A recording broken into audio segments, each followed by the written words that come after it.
On this episode of Wilson the VW Bus, I'll let you in on my recent obsession with my vintage garage decor. We'll talk about some magnetic Wilson attractions and discuss Wilson's new sundial spice rack.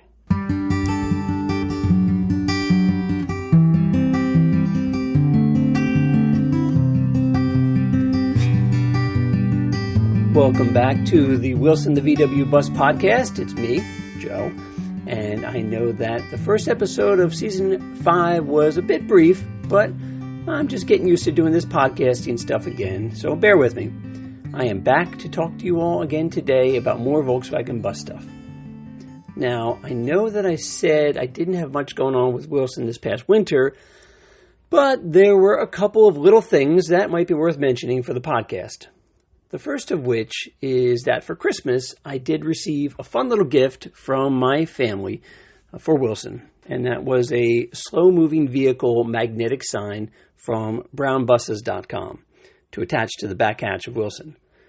Now, they use a high-quality 3M die-cut reflective material to make these magnetic signs that are both funny and helpful for those drivers that might be tailgating your vintage bus or encourage them to go around or at least be patient.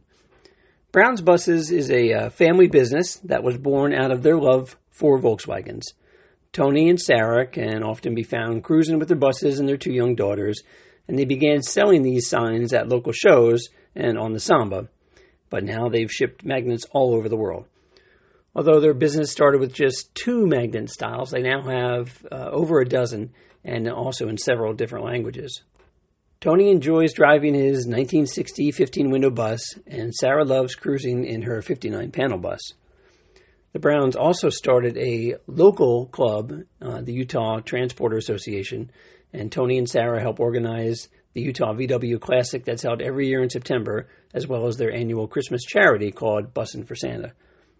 There are many different styles and slogans on these signs, such as slow-moving vehicle, which is the one I have. It's it is floored, just go around, and I can go slower. A couple other good slogans they have on there. The signs fit any size hatch, early split window buses and bay window buses too, and are only $45 shipped in the U.S., $65 shipped outside of the U.S. Go to brownsbuses.com to check them out or to place an order. And I've got no vested interest in this, just passing it along to you guys. Speaking of magnets, I also recently created a new 3-inch round die-cut magnetic sign sticker for Wilson's website, and some new stickers and Wilson bus pins too from my friends over at Sticker Mule. I currently still hand these out at the shows and cruise nights whenever I hear someone say something nice about the bus. Most of the time I hear them say, "Oh, look at this cool bus." So I tell them because they were so thoughtful and complimentary to Wilson, they deserve a little gift in return. I'll figure out how to create a merch store on the website now that I'm retired and make these available there as well. As cheap as I can do, I promise. The main reason I like to give the stickers out to kids at the shows is that I'm hoping to keep the younger generation interested in the car hobby because it's dying right before my eyes. The kids also do love stickers, and maybe one day I'll see one posted somewhere, someplace. I also spent a little of my free time this past winter trying to add to my Coleman lantern collection. I have a few vintage Coleman lanterns, and that they are now all hanging on hooks in the vaulted garage on the ceiling above Wilson. They're not pristine pieces by any stretch of the imagination, but I like the look of the camping gear motif around the camper bus in the garage. Just kind of fits me.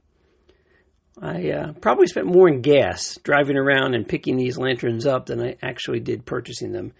But now that I've started this little obsession, I see a few rare pieces, and they're all for more money, like the yellow and the red Coleman lanterns, but I'm trying not to get crazy here. Stay on a budget, Joe. The biggest change for Wilson this past winter was the acquisition, modification, and installation of the long-awaited spice rack for the rear cargo door. Let's go down the rabbit hole here.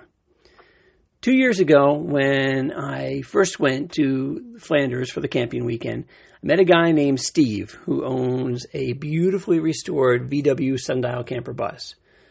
Now, if you're not familiar with the Sundial models, they were one of the many American camper conversion companies that took a plain VW bus and made a Westie-style camper. Other similar companies were Camper of America, Riviera, Easy, Coleman, and Kit. The Sundial Camper Conversion Company, however, was American-made and was regarded by some as inferior in quality compared to the Westie.